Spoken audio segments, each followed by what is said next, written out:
després de fer 10 treballs que apareix al mar, o que, per exemple, faig un registre de fotografies i sempre acabo anant-me'n al mar, és perquè jo crec que forma part dels meus records d'infantesa i de la meva existència, no?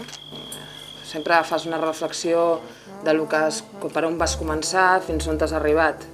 I moltes vegades el que em passa és que torno cap enrere, no? Soc molt obsessiva, molt obsessiva. Llavors, per això aquest retrobament sempre amb el passat, amb el record i la memòria. I, de fet, com que vaig començar així, cada vegada m'he anat obsessionant més, fins que és algo com malaltís, no? Vull dir, no pots fugir d'això. Sempre intento retornar al passat perquè no vull que passi. Vull dir, és com una lluita de que vic al present, i considero que soc una persona que vic molt al present, però soc molt melancòlica, no?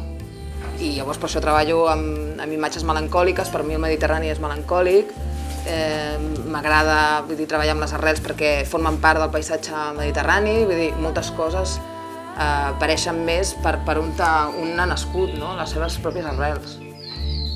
Jo agafo com a símbol, el que és l'arrel és com un cos que es va deteriorant amb la força del temps, i que realment a la pròpia natura es pot veure, les branques quan es deixen manipular pel propi vent i la pluja i les condicions del temps.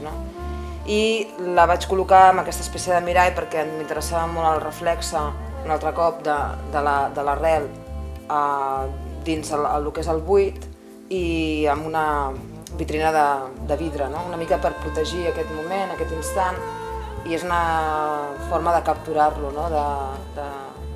de donar-li l'opció de la pausa.